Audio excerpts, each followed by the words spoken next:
guys, for a next day out with your bros, move beyond the obvious activities. In this episode, we have a number of unusual options that you can do with your buddies. First up, we'll discover more about setting sail and starting a sea voyage.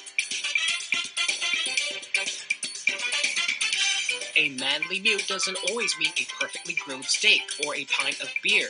Hot pot is equally satisfying, with a creative range of soup bases, including one that's booze-infused. For those stylish guys who are into design, let's also go check out some creatively designed tables that are both practical and aesthetically pleasing.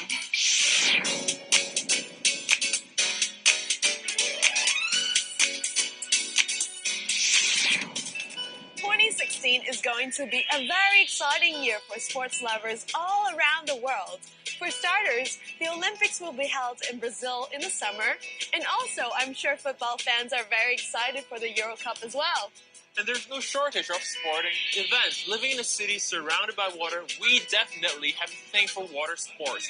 And this year, we see the return of one of the most anticipated water sporting biennial events, China Sea Race.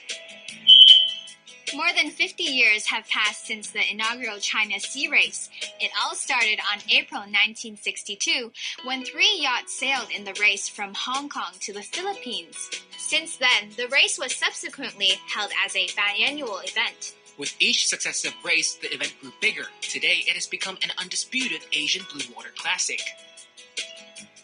Simon, I know you're a huge fan of yacht racing. Why do you love the sport so much? Yeah, I guess, for us it's the challenge. Crossing oceans is a big challenge, and the South China Sea is a pretty wide ocean, and we love the opportunity to be able to race across it.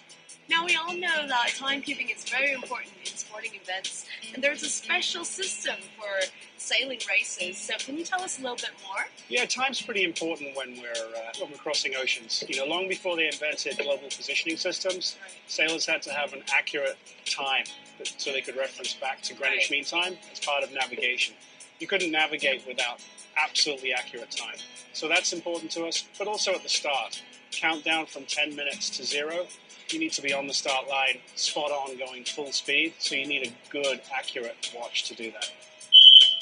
Accuracy is extremely vital because when you're out in the middle of the ocean, the conditions sometimes can be life-threatening. In such a challenging race, the keys to victory are working together as a team and learning from the past experience. That's why at a recent event, race participants, skippers, and yacht race enthusiasts gathered together to share their experience on yacht racing. We found a veteran of the race in a distinguished crowd. Let's see what his secret to winning the race is. So Neil, you've had over 60 years of sailing experience. Can you tell us what is the biggest challenge of the China Sea Race? The biggest challenge of the China Sea Race, considering the distance, the conditions you have to deal with, is finishing the race, actually, because if you don't finish, you can't win. So that certainly, I think, in my mind, is the biggest challenge. Neil, can you share some tips with the participants this year? Well, my biggest tip, I think, to any participant in ocean racing is be careful. The sea is a pretty unforgiving environment. You can never take chances out of the ocean, so be careful. Secondly, it's a long race. It's going to take you 60, 70 hours to finish. It's not a sprint, so you've got to keep concentrating all the way to the end because the race is not won or lost until you're over the finishing line. The boats entered in the race hail from as far afield as Japan, Russia, the Philippines, and Australia. All participants went through a demanding preparation period, and each and every one of them were scrutinized to ensure that they satisfy the World Sailing Category 1 offshore sailing requirements. So Anthony, what's so special about the China Sea Race compared with other races?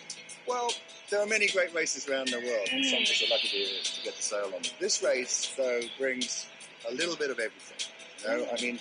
It brings a mix of people together, from professionals on the big boats to people that just like to get out on the occasional weekend and then like to stretch themselves once a year, put themselves up against the conditions. In terms of conditions, you get a bit of everything. So often the first night, or perhaps even the second night, can be quite lumpy. So it puts people against themselves a bit. And then towards the end of the race, it's not uncommon that we fall into a hole. And then you've got a whole different range of issues to work your way around with no greens. Wow. So it's a bit of everything. Yeah. Wow. And Anthony, what are you expecting from this year's race?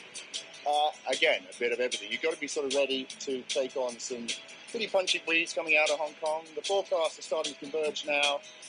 We're looking at 30 knots on the first night, which will test the boats, test the crews.